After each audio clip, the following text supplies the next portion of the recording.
তোমাদের অনেকের মধ্যে এখন মনে হয় সিরিয়াসনেস আসে নাই, আমার যা মনে হয় আর কি। আর কেন জানি মনে হয় যে তোমাদের আস্তে আস্তে অনেকেরই দিন দিন সিরিয়াসনেস আর কমে যাচ্ছে, দিন দিন সিরিয়াসনেস আরো কমে যাচ্ছে। কেন, মানে এই ঘটনাটা কেন হয়? আমাদের অ্যাডমিশন টাইমে যখন আমি ছিলাম আমার জায়গায়, আমার এখনো মনে আছে যে মানে ওই সময়টাতে স্পেসিফিক করে মানে আমি মনে হয় খাওয়া ঘুম এইটুকু কাজ বাদে আমার মনে হয় সারাটাক্ষণ দিন যেত পড়াশোনা করে, সারাটা দিন যেত পড়াশোনা করে। সেই জায়গায় তোমাদের এখনো অনেকেরই এরকম হাবভাব থাকে যে আমার তো কবে না কবে পরীক্ষা, দেরি আছে, সময় আছে, এরকম ব্যাপার।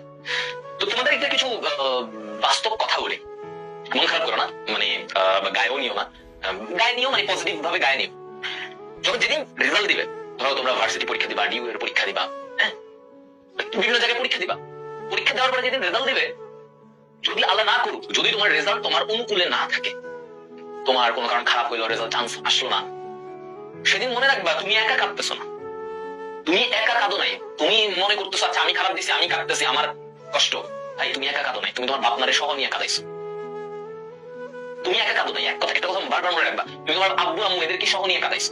স্পেশালি যারা মিডল ক্লাস ফ্যামিলি আছো, মিডল ক্লাস বা একটু লোয়ার মিডল এরকমে যারা আছি আমরা, সবারই হচ্ছে গিয়ে তোমরা তোমার বাবা মাকে কাঁদাইছো, কারণ তোমার বাবা মার একটা সম্বল ছিল, সেটা হচ্ছে তোমার পড়াশোনা। তো তুমি যখন পড়াশোনা করো না, ইট ডাজন্ট মিন অনলি যে তুমি নিজের ধোকা দিতেছো, তুমি তোমার বাবা মাকে পর্যন্ত ধোকা দাও, এটা জানো? তোমরা প্রত্যেকে তোমাদের বাবা মাকে পর্যন্ত ধোকা দাও, যে তাদের যে আশা, তাদের আশাটাকে একদম নষ্ট করে দাও। তারা ভাবতেছে তাদের ছেলে মেয়ে ডাক্তার হবে, তারা ভাবতেছে তাদের ছেলে মেয়ে নাম করা ভার্সিটিতে পড়বে, ইঞ্জিনিয়ারিং এ পড়বে, কিন্তু তুমি সে জানতেছে না যে তুমি এদিকে বসে বসে সারাদিন অনুগুতাও, এই করো এই করো।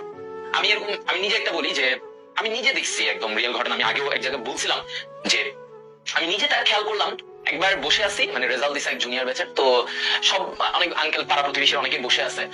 তো রেজাল্ট যখন দিছে, তো অন্যান্য আঙ্কেলরা ওই একটা আঙ্কেলকে যার ছেলের পরীক্ষা দিছে অ্যাডমিশনে, তো তার ছেলে হয়তো চান্স পায় নাই, তো বাকি আঙ্কেলরা তাকে ওইখানে বলতেছিলেন ভাই আপনার ছেলের কি খবর, ওনা ওইখানে পরীক্ষা দিল। তো এখন আঙ্কেল কি বলবে, তার ছেলে তো চান্স পায় নাই। আঙ্কেল হঠাৎ করে মনটা, মানে উনি সবার সাথে গল্প করতেছিলেন, হঠাৎ করে ওনার মুডটা অফ হয়ে গেল।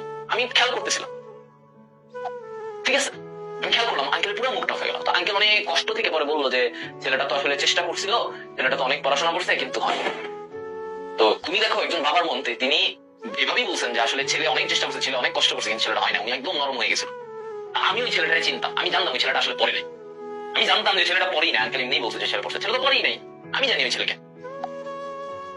পরে আমি ওই ছেলেকে ডাকছি, ডাকে আমি বলছি যে একমাত্র তোমার জন্য আজকে চিন্তা করো, তোমার আব্বু তোমার অন্যান্যদের সামনে আঙ্কেল গলা নিচু নামায় কথা বলে যে আমার ছেলেটা তো হয় নাই। একজন একটা কমেন্ট করছে যে ভাই সবাই তো পাবলিকে পাবে না, এটাই তো বাস্তবতা।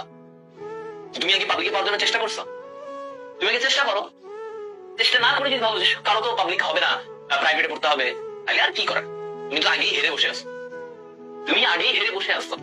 তুমি আগে নিজের বুকে হাত দিয়ে বলো আমি সর্বোচ্চ চেষ্টা করছি কিনা, বুঝছো?